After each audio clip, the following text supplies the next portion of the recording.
Allahu Allahu Allahu Allah Allahu Allahu Allahu Allah Allahu Allahu Allahu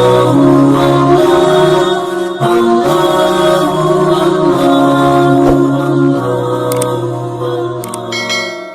Kita membaca doa Asyura, yang mana dalam kitab Fathul Bari, syarahnya Bukhari, itu disebutkan, dan barang siapa yang membaca doa tersebut 7 kali, insya Allah lam yamut qalbuhu, hatinya tidak akan mati.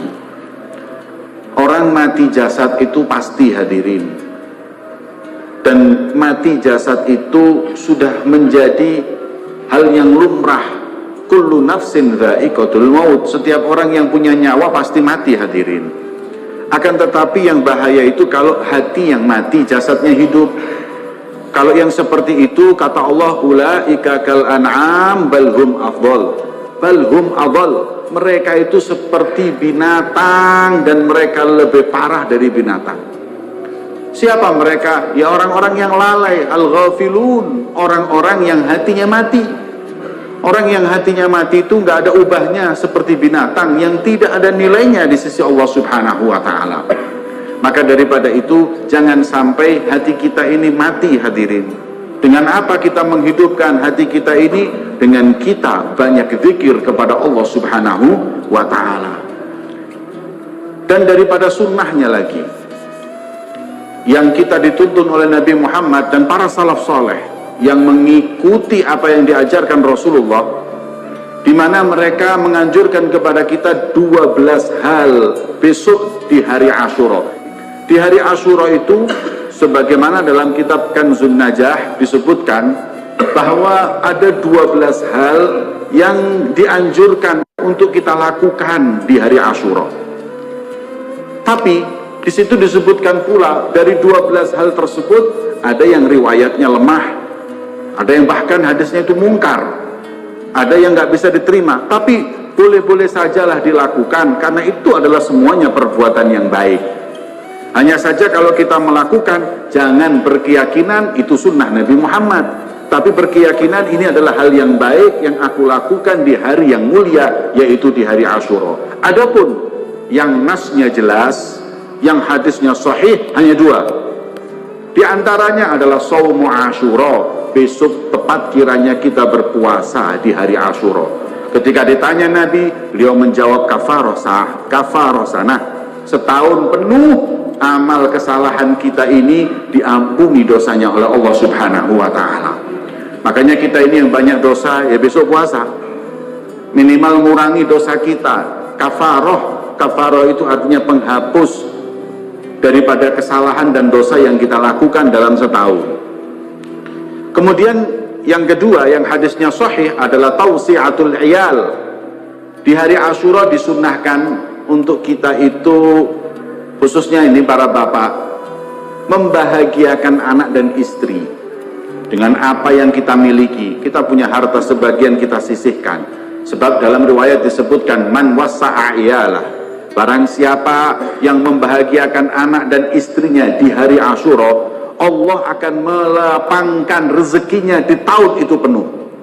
Rezeki kita diberkahi oleh Allah Subhanahu wa Ta'ala kalau kita membahagiakan anak istri kita di hari Asyura. Membahagiakan anak istri nggak harus dengan sesuatu yang mahal. Apa yang kita miliki sebagian, kita berikan makanan, kita berikan baju, kita berikan apapun, agar anak dan istri kita bahagia. Kalau mereka bahagia, rezeki kita insya Allah diberkahi dan dilapangkan oleh Allah Subhanahu wa Ta'ala. Dua inilah yang nasnya kuat kita lakukan di hari Asyura. Akan tetapi para hadirin, bukan berarti kemudian yang lainnya nggak boleh diamalkan. Amalkan tanpa kita meyakini bahwa itu adalah tuntunan Nabi Muhammad, tapi itu adalah hal yang baik, dan hal yang baik juga tidak akan membuat murka Allah Subhanahu wa Ta'ala. Besok kita puasa, sisihkan harta, membahagiakan anak istri. Kalau masih punya uang lagi, berikan anak-anak yatim sebagian hartamu. Ya. Karena Nabi sangat mencintai orang yang memperhatikan anak-anak yatim.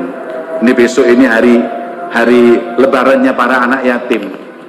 Sisihkan sebagian harta. Di mana ada majelis, di mana ada perkumpulan yang mereka membuat acara anak yatim, bagiin sedikit.